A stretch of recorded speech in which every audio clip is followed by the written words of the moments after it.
না আমি একটু বলি সংক্ষেপে, আমি বুঝতে পারবি। যেমন কোম্পানি নিয়ে বললো মালয়েশিয়া থেকে বাংলাদেশের প্রোডাক্ট আসবে, সরকারকে 100% ট্যাক্স দিয়ে প্রোডাক্ট গুলো বাংলাদেশে আসবে, বৈধভাবে বিজনেস হবে। কিন্তু হাসপাতাল সাগর, কেমির জাহাঙ্গীর আর আমাদের ম্যানেজমেন্টের দুজন লোক, মোট 5 জনের একটা সিন্ডিকেট তৈরি করছে। এই সিন্ডিকেটের মেন হতে হচ্ছে ইন্ডিয়ান নাগরিক মিস্টার রফিকুল ইসলাম। উনি ছিল বাংলাদেশের আগে সাবেক কান্ট্রি ম্যানেজার, এখন উনি হচ্ছে আইএমডি, অর্থাৎ ওনার আন্ডারে 8টা কান্ট্রি পরিচালিত হয় আর কি। কথা হচ্ছে উনি কি করছে, উনি বাংলাদেশের স্বার্থটা নষ্ট করার জন্য, ইন্ডিয়ার স্বার্থটা রক্ষা করার জন্য উনি কি করছে, মালয়েশিয়া থেকে প্রোডাক্ট অ্যাভেলেবেল আমদানি করার জন্য উনি ইনভেস্ট করে না। উনি তার বাংলাদেশের প্রোডাক্ট যখন শর্ট থাকবে, যখন ক্রাইসিস থাকবে, তখন মানুষ আশঙ্কা দেয় ইন্ডিয়া থেকে প্রোডাক্ট গুলো কিনবে। অলরেডি প্রতি মাসে এখন প্রায় 2.5 কোটি 3 কোটি টাকার প্রোডাক্ট ইন্ডিয়া থেকে অবৈধভাবে আসতেছে, যেটা বাংলাদেশ সরকারের কোনো ট্যাক্স পাচ্ছে না। ইন্ডিয়া থেকে যদি মাসে যদি 3 কোটি টাকার প্রোডাক্ট যদি সেল অবৈধভাবে, তাহলে ইন্ডিয়ার এটা সরকার একটা প্রফিট পাচ্ছে না, পাচ্ছেন না বলে? হ্যাঁ অবশ্যই। ওই প্রফিটের যদি 10% যদি হাসপাতালে সাগরের মতো 5 সিন্ডিকেটকে দেয়, ওরা বসে বসে মাসে 4 লাখ 5 লাখ টাকা করে এটা অতিরিক্ত এটা কমিশন পায়। বুঝছেন? আমি কিন্তু মাঝে মধ্যে ফেসবুকে কিন্তু ফোন করে লিখি, আমি যদিও সাধারণ নাম লিখি না, কিন্তু আকার ইঙ্গিতে আমি কিন্তু লিখি। কথা বলছেন? আর হাসপাতালে সাগর আমার সাথে বিরোধী জড়া নেই কেন? কারণ আমি ইন্টারনাল বিষয়গুলো সবকিছু আমি জানি। ওরা কোথায় কোথায় কিভাবে দুর্নীতি করে, কিভাবে কোম্পানি টাকা পয়সা মেরে রেখে, কোম্পানি কি কি ফরজ আছে, এই বিষয়গুলো একমাত্র ডিটেল খবর একমাত্র শুধু আমি জানি। এই জন্য ওরা আমার সাথে কোনো প্রতিবাদ করে না। আমাদের বর্তমানে যিনি এখন কান্ট্রি ম্যানেজার আছে সিএম, বুঝছেন, ওনাকে কিন্তু ইন্ডিয়া থেকে নিয়োগ দেয় নেই। ওনাকে হাসপাতালে সাগরের 4-5 জন সিন্ডিকেট, ওরা কিন্তু ইন্ডিয়া থেকে ওনাকে, উনি আসছে বাংলাদেশের টুরিস্ট হিসাবে 3 মাসের বিষয়। পরে 3 মাস করতে উনি 2.5 বছর পর্যন্ত বাংলাদেশে ছিল অবৈধভাবে। একজন লোক টুরিস্টে আসে একটা ইন্টারন্যাশনাল কোম্পানির প্রতিনিধি হয়ে কি এখানে ফাইল পত্র সিগনেচার করা সম্ভব? একটা অফিসের দায়িত্ব পালন করা সম্ভব বলেন? না না। তাহলে ওনাকে হাসপাতালে সাগর গুলা কি করছে, যাতে মালয়েশিয়া থেকে প্রোডাক্ট আমদানি করতে না পারে, ইন্ডিয়ার স্বার্থ রক্ষা করার জন্য ইন্ডিয়া থেকে প্রোডাক্ট গুলো অবৈধভাবে আনিয়ে মার্কেটিং করাচ্ছে। আর এই জন্য ওদের স্বার্থ রক্ষা করার জন্য উনি 2.5 বছর পর্যন্ত বাংলাদেশে ছিল অবৈধ। এখন আগে কান্ট্রি ম্যানেজারকে জোর করে বিদায় করে, উনি অবৈধ বিজনেসের সাথে একমত না দিলে ওনাকে জোর করে বিদায় করে ওনাকে এখন ওয়ার্ক ফ্রম পারমিট অনুমোদন করাইছেন। অর্থাৎ উনি যে 2.5 বছর বাংলাদেশে অবৈধ ছিল সেটার একটা তদন্ত প্রতিবেদন এখন সিএড অফিসে আসে। সিএড অফিস থেকে প্রতিবেদনটা নষ্ট করার জন্য মাঝে মধ্যে আমাদের অ্যাকাউন্ট থেকে কিছু টাকা পয়সা দিয়ে হাসপাতালে সাগর তার সেটা কোনো ক্রিয়া করার জন্য, সমাধান করার জন্য। বুঝছেন? জি। তারপর কিছুদিন আগে মরিচের জুস নামে আমাদের একটা জুস আছে, এটির নাম হলো জুস, মরিচের জুস, খাতা কলমে লেখা আছে মরিচের জুস। কথা বলছেন? জি। কিন্তু এটা আমদানি হয় জুস হিসাবে, কিন্তু গ্যাস ভিতরে লেখা আছে বেভারেজ। এখন জুসের ট্যাক্স হলো কম, বেভারেজের ট্যাক্স হলো বেশি। কথা বলছেন? এখন জুস, এখন এরা কি করছে, জুস হিসাবে ট্যাক্স ফাঁকি দেওয়ার জন্য বেভারেজকে জুস বানায়। এটা মানে আমদানি করার জন্য চাইছিল, পরে চট্টগ্রাম বন্দরে আসার কারণে এক কর্মকর্তা, কাশ্মীর কর্মকর্তা এটা আটকে রাখছে। আর উনি 30 লক্ষ টাকা চাইছিল, 30 লক্ষ টাকা দেয় নাই, দাম দরবার করতে করতে পরে পাসপোর্ট কর্মকর্তা না, এনআরবি মানে ওই যে রেভিনিউ কর্মকর্তা। হ্যাঁ হ্যাঁ সম্ভবত। তো স্যার উনি বললেন যে ভাই দেখেন, আপনাদের এটা তো যদি সরকারিভাবে যদি জরিমানা করি, মিনিমাম 2 মিলিয়নের উপরে জরিমানা করতে হবে। আপনার কাজ করেন, আপনার 30 লাখ টাকা দেন, আমি এটা ছেড়ে দিই। এটা বলছেন? তো ওনারা 30 লাখ টাকা দেয় নাই, ওনারা মনে হচ্ছিল এটা 5 লাখ টাকা দিয়ে সারাতে পারবে। পরে বাকিনি করতে করতে কর্মকর্তা খেপে গেছে, লাস্ট হইতে 2.5 কোটি টাকা জরিমানা হয়েছে, 2.5 কোটি প্লাস। পরে এটা ফিওরার মাধ্যমে গত 6 মাসে 2.5 কোটি টাকা এটা দিচ্ছে কোম্পানি ফান্ড থেকে। শুধু হাসপাতালে সাগরের মানে ডিএক্সএল এর ফান্ড থেকে হলো ট্যাক্স ফাঁকি দেওয়ার কারণে ওই 2.5 কোটি টাকা জরিমানা দিছে।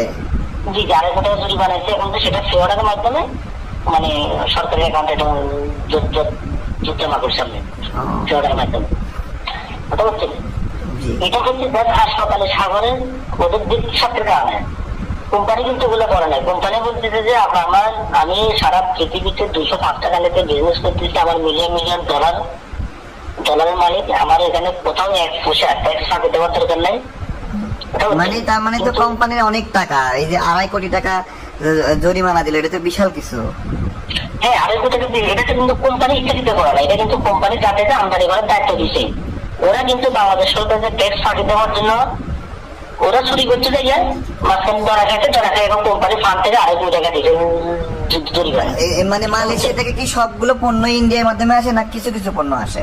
না না, সব পণ্য মালয়েশিয়া থেকে আসে, কিন্তু ওরা চাকরি থেকে মালয়েশিয়া বাংলাদেশের প্রোডাক্ট যখন কৃত্রিম সংকট থাকবে, প্রোডাক্ট যখন থাকবে না, তখন বাংলাদেশের মানুষ যারা কোয়ালিফাই হওয়ার জন্য মনে করেন ডায়মন্ড তারা আছে, ওই যে লাগেজে করে জিনিস নিয়ে আসে ইন্ডিয়া থেকে নাকি? হ্যাঁ হ্যাঁ হ্যাঁ জি। এবং প্রতি মাসে প্রায় 5 কোটি টাকার উপরে আসে ইন্ডিয়া থেকে প্রোডাক্ট। 5 কোটি টাকার উপরে আসে ইন্ডিয়া থেকে? জি 5 কোটি টাকা। এটা আপনার 100% পুরো ছেলে আমি পুরো আপনাকে করতে পারবো। এগুলো এমনিতে এই ধরনের জিনিসের উপর ট্যাক্স কত % হয়?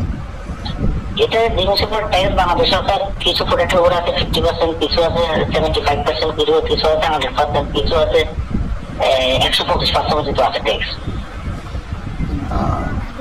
বুঝতে পারছি। এই ট্যাক্স গুলো ফাঁকি দেওয়ার জন্য কোম্পানি বলে না, কোম্পানি বলছে থেকে আমার যেখানে যে নিয়ম আছে সে নিয়মে চলবে, কিন্তু বাংলাদেশের যাদেরকে আমদানি করার দায়িত্ব দিচ্ছে, যারা ম্যানেজমেন্ট পরিচালনা করে, এরকম কিছু অসাধু কর্মকর্তা বাংলাদেশ সরকারকে ট্যাক্স ফাঁকি দেওয়ার জন্য ওরা ওই যে বেহারাস্তি মারার জুস, এটা বুঝছেন, মানে ক্যাপসুল যে মানে পাউডার এভাবে করে করে মানে এরা যখন লাস্ট পর্যন্ত ধরা খাইছে, তখন লাস্ট 2.5 কোটি টাকা জরিমানা দিতে বাধ্য হয়েছে। আর কোম্পানি ম্যানেজার এটা শুনে নাই, ম্যানেজার কিন্তু নিউজটা দেয় নাই। এখন 2.5 কোটি টাকা কাভারেজ কোথেকে দেবে?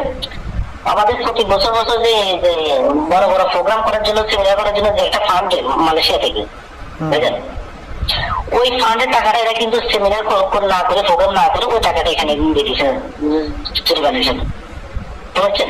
বুঝতে পারছি। আরে কোম্পানি টাকাটা দিচ্ছে কেন? যাতে সবাই, যাতে সবগুলো লোকের জন্য, ডিস্ট্রিবিউটার যাতে একটু উজ্জীবিত থাকে বড় বড় প্রোগ্রাম করার জন্য, সেমিনার করার জন্য। ওই সেমিনার টাকাটা এরা এখান দিয়ে, এরা চুরি করে ধরা খায়, এরা এখান থেকে দিচ্ছে জরিমানা। বুঝতে পারছি।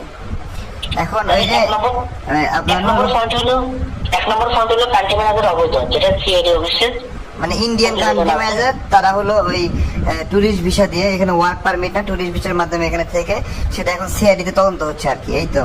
জি জি জি। নাম কি ওনার? রফিকুল ইসলাম নাকি বললেন? না, উনি তো আগে রফিকুল ইসলাম বাংলাদেশে আগে ছিল কান্ট্রি ম্যানেজার, উনি ইন্ডিয়াতে আছে, উনি তো আইএনডি। মানে এখন সিআইডি তে তদন্ত হচ্ছে কার নামে?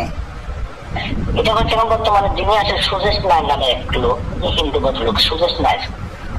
উনি হলো ট্যুরিস্ট ভিসার মাধ্যমে এখানে থাকে?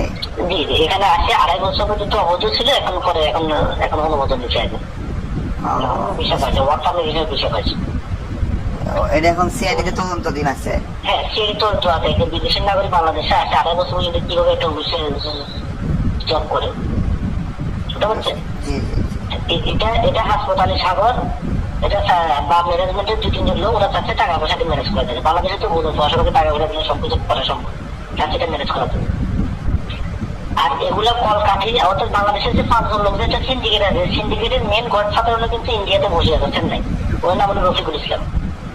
ওখান থেকে যেভাবে ইশারাতে ওরা এইভাবে কাজ করে, কথা বলছেন? এই 5 জন সিন্ডিকেটের বিরুদ্ধে কেউ যায় না, কেউ কথা বলে না, তারা সবাইকে ভয় দেয়, আপনার আইডি ক্যান্সেল হয়ে যাবে, আপনার আইডি টার্মিনেট হয়ে যাবে।